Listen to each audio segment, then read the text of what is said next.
अश्वत्थामा पांडवों और कौरवों के गुरु द्रोणाचार्य का पुत्र है। वह महाभारत का अमर पात्र है जिसे ना तो युद्ध में कोई मार पाया और ना ही युद्ध के बाद। पौराणिक गाथाओं में जितने भी लोग चिरंजीवी हैं उन सभी के लिए यह वरदान है, सिर्फ और सिर्फ अश्वत्थामा को छोड़कर। अश्वत्थामा के लिए अमर वरदान नहीं बल्कि श्राप है। भगवान श्री कृष्ण ने उन्हें चिरकाल तक पृथ्वी पर भटकने का श्राप दिया था और इसी कॉन्सेप्ट पर बेस्ड है कल की 2898 एडी मूवी। तो आइए दोस्तों, आज हम इस फिल्म को एक्सप्लेन करते हैं और जानते हैं इसकी पूरी स्टोरी। तो वीडियो अगर अच्छा लगे तो वीडियो को लाइक जरूर कीजिएगा और इसी तरह के वीडियोस पाने के लिए आप हमारे चैनल को सब्सक्राइब भी कीजिएगा ताकि आपको इसी तरह के लेटेस्ट और फ्रेश कंटेंट मिलते रहे। तो फिल्म की शुरुआत महाभारत के बैकड्रॉप से होती है, जहाँ अश्वत्थामा ने उत्तरा की कोख में पल रहे अभिमन्यु के पुत्र परीक्षित पर ब्रह्मास्त्र चलाकर पांडवों के वंश का समूल नाश करने का प्रयास किया था। ये सारी चीजें देखकर भगवान श्री कृष्ण उसके इस कार्य से बहुत ज्यादा क्रोधित हुए और फिर सबसे पहले उन्होंने अश्वत्थामा के उनके माथे से उनकी मणि निकलवा ली। बाद में युद्ध के मैदान में श्री कृष्ण अश्वत्थामा को कभी न मरने का श्राप देते हैं। हालांकि श्राप के साथ वो अश्वत्थामा को प्रायश्चित करने का एक मौका भी देते हैं। श्री कृष्ण अश्वत्थामा से कहते हैं कि हजारों साल बाद जब दुनिया के हर कोने में सिर्फ बुराई होगी, जब लोगों पर अत्याचार बढ़ने लगेगा,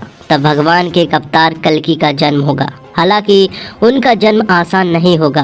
वो धरती पर ना आए इसके लिए असुरी शक्तियाँ पूरा जोर लगाएंगी। तब तुम्हें भगवान की सुरक्षा कर अपने पाप धोने का अवसर मिलेगा। जिसके बाद कहानी 6000 साल बाद आगे बढ़कर दुनिया के आखिरी शहर काशी की तरफ पहुंचती है, जहां पर की गंगा मैया पूरी तरह से सूख चुकी है। लोग पानी के लिए तरसते हैं और गरीब लोगों के जीवन का कोई भी मोल नहीं बचा है। और इसी त्रिभुजाकार कॉम्प्लेक्स के अंदर एक अलग तरह का एम्पायर है। इसका शासक सुप्रीम यास्किन है और सुप्रीम यास्किन की एक बहुत बड़ी फौज है जिससे टक्कर लेना किसी की भी बस की बात नहीं है। और कॉम्प्लेक्स में अंदर आने के लिए 1 मिलियन यूनिट की जरूरत पड़ती है। अगर कोई इतना पैसा देकर कॉम्प्लेक्स में आना चाहता है तो वो आ सकता है, जहाँ पर कि उन्हें सारी सुविधाएं मिलती है। तो कॉम्प्लेक्स के अंदर जाने के लिए बहुत सारे बाउंटी हंटर्स भी उस कॉम्प्लेक्स के अंदर जाने के लिए पैसे जुटाने में लगे हुए हैं, जिस वजह से वो बहुत सारे बाउंटीज का शिकार करते और काफी सारे पैसों के रूप में यूनिट्स जोड़ते। जिसके बाद हमें कॉम्प्लेक्स के अंदर शासक सुप्रीम यास्किन को दिखाया जाता है, जो कि अपने आप को सर्वशक्तिमान बनाने के लिए अलग तरह का एक्सपेरिमेंट करता है और उस एक्सपेरिमेंट के चलते कई लड़कियों की कोख से निकलने वाले सीरम को अपने अंदर इंजेक्ट करता है। इसके जरिए वो अपने लैब में कई लड़कियों की जिंदगी खराब कर चुका है। काफी एक्सपेरिमेंट के बाद अभी तक उसे वो सीरम नहीं मिल पाया है जो कि उसे चाहिए है। कॉम्प्लेक्स में बहुत सारी लड़कियां सिर्फ और सिर्फ सुप्रीम यास्किन के लिए जिंदगी जी रही है और यहीं पर हम पहली बार सुमिति को देख पाते हैं, जो कि कॉम्प्लेक्स में रहती है लेकिन वो नेगेटिव है। अगर वो पॉजिटिव होती तो उसे भी सीरम के लिए तैयार किया जाता। तो जो पॉजिटिव होती है उन्हें एक मशीन में डाला जाता है, जहाँ पर कि सीरम का परीक्षण होता है। अगर वो काम का होता है तो वो लोग उसे रख लेते हैं, वरना लड़की को वो लोग एक खाई में गिराकर मार देते हैं। हालांकि वो सीरम उन्हें अभी तक मिला नहीं है और उन्होंने कई सारी लड़कियों की जान भी गंवा दी है। और फिर बाद में हम देखते हैं भैरवा को। भैरवा एक बाउंटी हंटर्स है जो कि बाउंटीज का शिकार करता है। तो जिन बाउंटीज के सर पर इनाम होता है वो उन बाउंटीज को पकड़ता है और उस इनाम को अपने नाम करता है,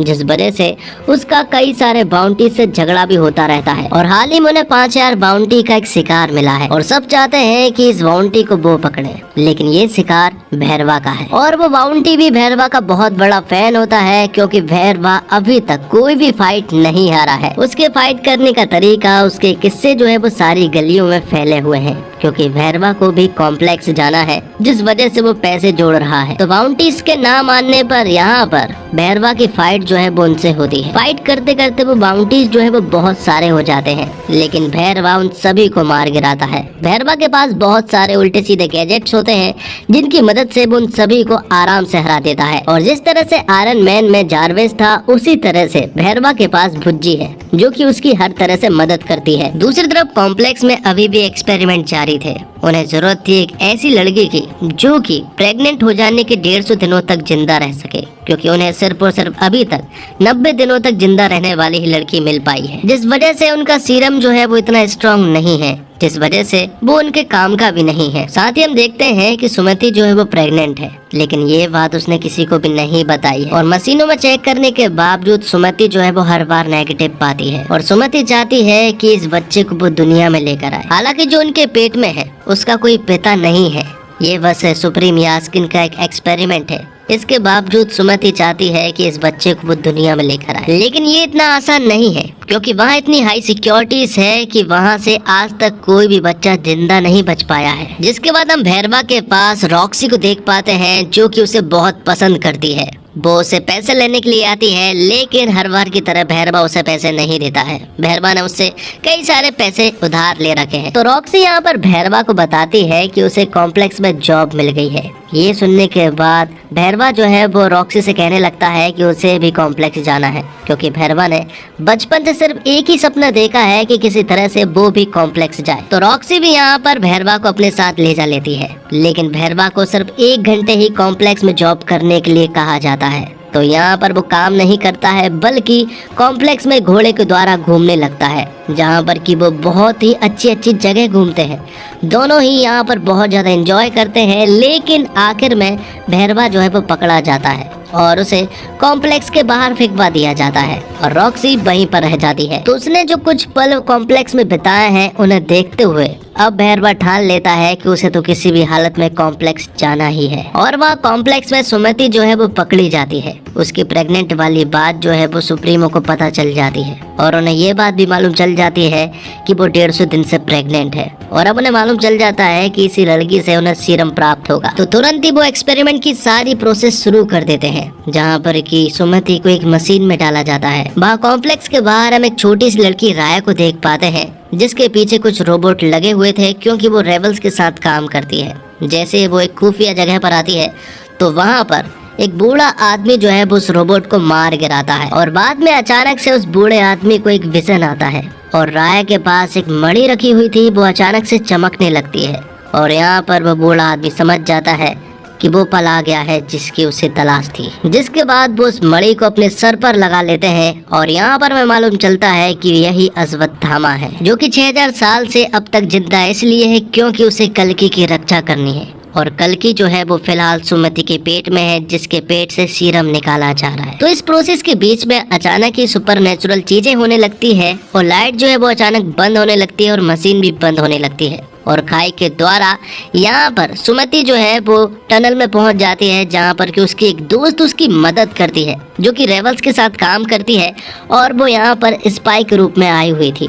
वो उसकी मदद करवा कर उसे बाहर निकालने में मदद तो करवाती है, लेकिन वो खुद मारी जाती है। शायद उस लड़की को मालूम चल गया था कि सुमति वही लड़की है जिसकी उन्हें तलाश है। ये बात जब कमांडर मानस को मालूम चलती है तो वो बौखला जाता है, क्योंकि उन्हें किसी भी हालत में वो लड़की चाहिए थी, जिस वजह से वो सभी जगह ऐलान करवा देता है और 1 मिलियन यूनिट का उसके ऊपर इनाम भी रखवा देता है, जिस वजह से सारे बाउंटी हंटर्स जो है वो अलर्ट हो जाते हैं और वो अब यहाँ पर सुमति को पकड़ने के लिए तैयार हो जाते हैं। तो वहीं बीरन नाम का आदमी जो है वो सुमति को लेकर संभाला जा रहा होता है। संभाला एक ऐसी जगह है जिसके बारे में किसी को भी कुछ नहीं मालूम है। दूसरी तरफ सारे बाउंटी हंटर्स को सुमति की लोकेशन मिल चुकी थी, जिस वजह से वो सभी लोग अब उसके पीछे आने लगे थे, जिसमें कि भैरवा भी शामिल था। तो जिस ट्रक से सुमति को ले जाया जा रहा है उस ट्रक में बीरन, कायरा और अज्जू है और यही लोग सुमति की रक्षा बाउंटी हंटर्स से करेंगे। और यहीं पर कायरा जो है वो सुमति का नाम SUM-80 से हटाकर सुमति रखती है,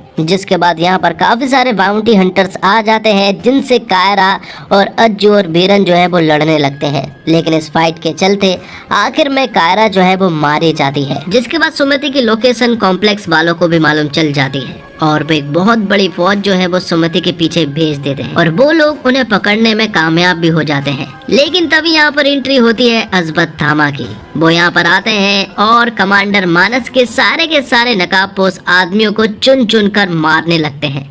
अश्वत्थामा यहाँ पर 8 फुट के होते हैं और उन सभी को बुरी तरह से मार रहे थे। तभी यहाँ पर एंट्री होती है भैरवा की। भैरवा भी यहाँ पर कॉम्प्लेक्स के लोगों को मारने लगता है, क्योंकि उसे इतने सारे रुपए चाहिए हैं ताकि वो कॉम्प्लेक्स में जा सके। जिसके बाद सभी को मारने के बाद वो पहुंचता है सुमति के पास। उसे ऐसा लग रहा था कि अब वो आसानी से सुमति को कॉम्प्लेक्स के हवाले कर देगा और खुद भी कॉम्प्लेक्स में ऐश करेगा, लेकिन ऐसा होने नहीं वाला था, क्योंकि तभी पीछे से अश्वत्थामा का हाथ आता है और वो उसे बहुत ही ज्यादा दूर पटकते हैं। जिसके बाद भैरवा और अश्वत्थामा के बीच में जोरदार फाइट होती है, लेकिन अश्वत्थामा हर बार भैरवा के ऊपर भारी पड़ रहे थे। अश्वत्थामा उन्हें इतनी जोर जोर से पटकते हैं कि भैरवा के पास कोई जवाब ही नहीं था भैरवा के पास जरूर कुछ ना कुछ गैजेट से जिनकी मदद से वो यहाँ पर अश्वत्थामा को कंफ्यूज कर रहा था, लेकिन उन सभी का उत्तर अश्वत्थामा के पास था, जिस वजह से ये फाइट जो है वो अश्वत्थामा ही जीतते हैं। और फिर यहाँ पर अश्वत्थामा वीरेन के सहित संबाला पहुंच जाते हैं। ये एक ऐसी जगह है जहाँ पर कि लोगों को पहले से ही मालूम है कि माँ का जन्म 6000 सालों के बाद होगा, और 6000 साल हो चुके हैं और उन्हें मालूम है कि सुमति के अंदर कल्कि है और वो भगवान के अवतार के रूप में है। यहाँ पर कई सारे लोग ऐसे भी थे जो कि उनकी बातों पर विश्वास नहीं कर रहे थे, लेकिन तभी अचानक से यहाँ पर बारिश होने लगती है, क्योंकि संबाला में लास्ट बार बारिश कब हुई थी किसी को भी नहीं मालूम है, जिस वजह से अब सभी लोग उनकी बातों पर विश्वास करने लगते हैं। अब संबाला में सुमति को सभी लोग माँ की तरह पूजने लगते हैं, लेकिन अभी भी सुमति को समझ नहीं आ रहा था कुछ भी। यहाँ पर अश्वत्थामा जो है वो पल पल पर सुमति का ख्याल रखते हैं और हमेशा उसके साथ रहते हैं। जिसके बाद सुप्रीम यास्किन के सबसे खास आदमी बानी को देख पाते हैं, जो कि कमांडर मानस से कुछ बातें कह रहा था। वो कहता है कि हमें हाल ही में एक धनुष मिला है जो कि इतना ज्यादा शक्तिशाली है कि वो बता नहीं सकता। वो कहता है कि पिछली रात को कुछ सुपरनेचुरल चीजें हुई। वो कहता है कि हमने इस धनुष को कुछ दिन पहले यहाँ पर लेकर आए हैं, लेकिन कल रात के बाद से जब इस धनुष को कोई छूता है तो वो मारा जाता है, फिर वो इंसान हो या फिर कोई मशीन हो, सभी लोग नष्ट हो जाते हैं। ये सारी चीजें सुनने के बाद कमांडर मानस समझ जाता है कि उन्हें किसी भी हालत में वो लड़की चाहिए होगी, इसलिए यहाँ पर वो कुछ बाउंटी हंटर से बात करने लगते हैं। और तभी यहाँ पर उसकी मुलाकात होती है भैरवा से। भैरवा यहाँ पर उनसे कहता है कि तुम उस आदमी से कभी जीत ही नहीं सकते हो, क्योंकि वो बहुत ही ज़्यादा शक्तिशाली है, और अगर उस लड़की को वापस का अगर कोई लेकर आ सकता है तो वो सिर्फ और सिर्फ मैं हूँ।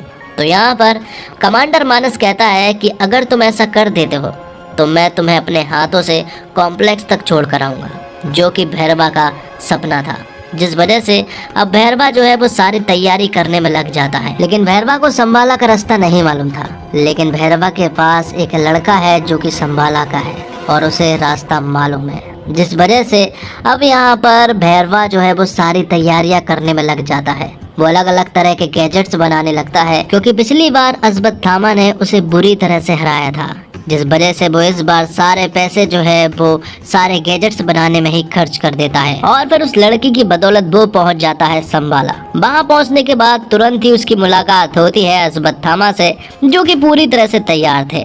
लेकिन इस बार भैरवा भी पूरी तरह से तैयार था, क्योंकि उसने एक गोरिल्ला टाइप की एक मशीन बनाई थी, जो कि अश्वत्थामा पर इस बार भारी पड़ने वाली थी। उन दोनों के बीच में यहाँ पर जोरदार फाइट होती है और दोनों ही एक दूसरे के ऊपर पूरी तरह से हावी थे। एक तरफ तो उनकी फाइट हो रही थी, दूसरी तरफ यहाँ पर कमांडर मानस को भी संबाला की लोकेशन मालूम चल चुकी थी। लेकिन संबाला के ऊपर एक ऐसा कवच था जिसे तोड़ना इतना आसान नहीं था। इसके बावजूद कमांडर मानस की पूरी फौज जो है वो उनके कवच पर प्रहार करते जा रही थी। लेकिन कमांडर मानस के पास सुप्रीम यास्किन का एक ऐसा हथियार था जो कि वो उस कवच के ऊपर चला देता है, जिस वजह से वो सारा का सारा कवच जो है वो बिखर जाता है। तो भाई संबाले के लीडर मरियम जो है वो सुमति को बचाने में लग जाती है। तो वही कवच टूटने के बाद अब उनके ऊपर हमला हो चुका था, जिस वजह से सारे लोग जो है वो अब संबाला के ऊपर अटैक कर चुके थे। जिसके बाद संबाला के लोग भी उनके ऊपर अटैक कर देते हैं और यहाँ पर एक सॉलिड लड़ाई होती है, जिसमें सभी लोग एक दूसरे को बुरी तरह से मार रहे थे। अब यहाँ पर कमांडर मानस जो है वो अश्वत्थामा के ऊपर एक ऐसा गैजेट फेंकते हैं, जिस वजह से अश्वत्थामा पूरी तरह से ट्रैप्ड हो जाते हैं। वो हिल भी नहीं पा रहे थे और उनकी लाठी भी गिर चुकी थी, और वो लाठी गिरकर पहुंचती है भैरवा के हाथ में। और यहाँ पर भैरवा का एक और रूप सामने आता है और वो कमांडर मानस के लोगों को बुरी तरह से मारने लगता है, क्योंकि जैसे अश्वत्थामा की लाठी भैरवा के हाथ में गई तो वो कर्ण बन चुका था, और वो लाठी दरअसल में कर्ण का ही हथियार था। और भैरवा के कर्ण बनने के पश्चात वो कुछ ही देर के बाद कमांडर मानस के सारे एम्पायर को खत्म कर देता है। सभी को मारने के बाद जब वो जमीन पर गिरता है तो वो फिर से भैरवा बन जाता है। और अब क्योंकि अश्वत्थामा भी पूरी तरह से ट्रैप्ड थे और यहाँ पर भैरवा तो सिर्फ और सिर्फ सुमति को लेने के लिए आया था, तो वो सुमति को अपने विशाल वाहन में बिठाकर यहाँ से ले जाने लगता है, क्योंकि भैरवा को तो कुछ याद भी नहीं है। यहाँ पर अश्वत्थामा काफी कोशिश करते हैं ये इन सब चीजों को रोकने के लिए, लेकिन वो पूरी तरह से असफल रहते हैं। और आखिर में भैरवा ने सुमति को अपने साथ ले गया था। आखिर में हम देखते हैं कि जब सुमति के ऊपर एक्सपेरिमेंट हो रहे थे तो वो सीरम का सिर्फ एक बूंद ही निकाल पाए थे, और जब वो उस एक बूंद को सुप्रीम यास्किन के अंदर इंजेक्ट करते हैं तो यहाँ पर सुप्रीम यास्किन जो है वो एक बहुत ही पावरफुल इंसान के रूप में बदल जाता है, जिसके अंदर कई सारी बीमारियां थी, कुपोषित था, लेकिन अब वो बहुत ही ज़्यादा शक्तिशाली बन चुका था। वो कहता है कि अब अश्वत्थामा के पास किसी को भेजने की ज़रूरत नहीं है, अब वो खुद जाएगा और उस लड़की को लेकर आएगा और उसकी पूरी सीरम भी बनाएगा, क्योंकि सुप्रीम यास्किन जो है वो पूरी तरह से ठीक हो गया था और अब वो पूरी तरह से तैयार भी है। तो दोस्तों, सीक्वल में क्या आने वाला है? कल की 2898 एडी इसके लिए एक प्योर बिल्डअप तैयार है। फिल्म पूरी तरह से काल्पनिक है, लेकिन आपको विश्वास दिलाती है कि यह हकीकत है। इसका लार्जर देन लाइफ सीन आपको काशी, कॉम्प्लेक्स और संबाला तक ले जाता है। कलाकारों का चयन और उनका सटीक चित्रण इस फिल्म को मस्ट वॉच बनाता है। नागजबिन का कॉन्सेप्ट बेहतरीन है और इमेजिनेटिव एक्सपीरियंस को जगाती है। हालांकि फिल्म का पहला भाग आपको थोड़ा निराश कर सकता है, लेकिन दूसरे भाग में आप सीट से चिपके रहने और सीटियां मारने पर मजबूर हो जाएंगे। तो फिल्म के पहले फ्रेम से डायरेक्टर नागजबिन ने एक दिलचस्प संसार रचा है। वर्ल्ड की सेटिंग में काशी के डिटेल्स, सारे रिसोर्स से भरपूर कॉम्प्लेक्स का हाईटेक संसार इंटरेस्टिंग लगता है। भैरव का बाउंटी हंटर्स परोसना इंटरेस्टिंग तो है, लेकिन फर्स्ट हाफ में उसकी पूरी स्टोरी और कॉमेडी थोड़ा सा पकाते हैं। इसे एंजॉय करने के लिए प्रभास फैन होना अनिवार्य शर्त है। इंटरवल की तरफ आते हुए समझ आता है कि नागअज़बिन ने असल में अपने हीरो और कहानी को सेट करने के लिए पहले ये केयरलेस और कुछ हद तक बचकाना माहौल बनाया है। साइंस फिक्शन वाले इस संसार में माइथोलॉजी के एंगल के साथ कमल हासन के आते ही माहौल बदलने लगेगा और आप चेयर पर सीधे बैठने लगेंगे। इंटरवल से ठीक पहले अमिताभ बच्चन की एंट्री होती है। फिल्म का माइथोलॉजिकल एंगल यहाँ पर पीक होता है और कहानी का रहस्य पूरा गहरा हो चुका होता है।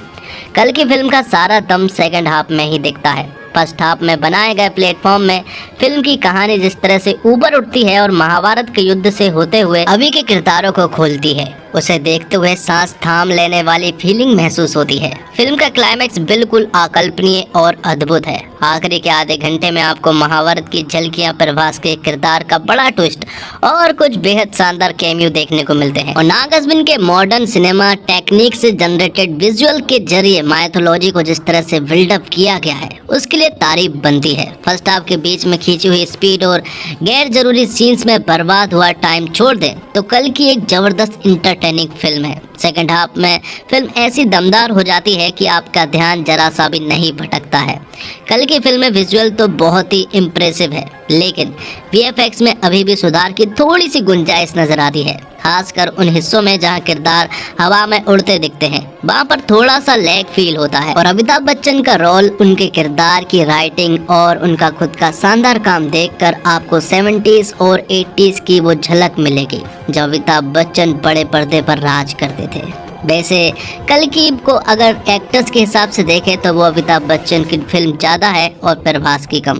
प्रभास का किरदार आखिरी आधे घंटे में एपिक हो जाता है, हालांकि शुरू से वो अपने किरदार की राइटिंग को पूरी सिंक नहीं दे पाते। दीपिका का स्क्रीन टाइम कम है, मगर ये उनके रोल की डिमांड है। वो जब भी स्क्रीन पर होती है उनके एंड पर दमदार लगती है। कमल हासन के रोल को कैमियो कहा जा सकता है, मगर फिल्म में उनका हर मूवमेंट आपको एक टेंशन फील कराता है। उन्होंने यास्किन को एक भयानक विलेन बना दिया है। पोस्ट क्रेडिट सीन में तो उन्होंने देखकर आप सन्न रह जाएंगे। शाश्वत चटर्जी ने अपने नेगेटिव रोल में जिस ठहराव के साथ एकदम भावनात्मक शून्य एक्ट किया है वो भी इम्प्रेसिव है। और 4 साल के जीवन काल में बनी यह फिल्म महाभारत के पात्रों से प्रेरित है और इसमें अमर योद्धा अश्वत्थामा मुख्य भूमिका में है। नागअज़बिन और बैजंती मूवीज की हालिया रिलीज में उतार चढ़ाव है, लेकिन एक बात यह वादा कराती है कि यह एक ऐसी फिल्म है जिसका भारत हकदार है। प्रभास की मुख्य भूमिका वाली एक बेहतरीन साइंस फिक्शन फिल्म है। एक साइफाई फिल्म में इंडियन माइथोलॉजी को जोड़ने वाला आइडिया जबरदस्त है। हालांकि हम यह रणवीर कपूर की फिल्म ब्रह्मास्त्र में देख चुके हैं। राइटर के रूप में नाग फर्स्ट हाफ को एंटरटेनिंग बनाने में असफल रहे थे। फिल्म कल्कि के विजुअल शानदार है और टेक्निकल टीम की भी मेहनत साफ झलकती है।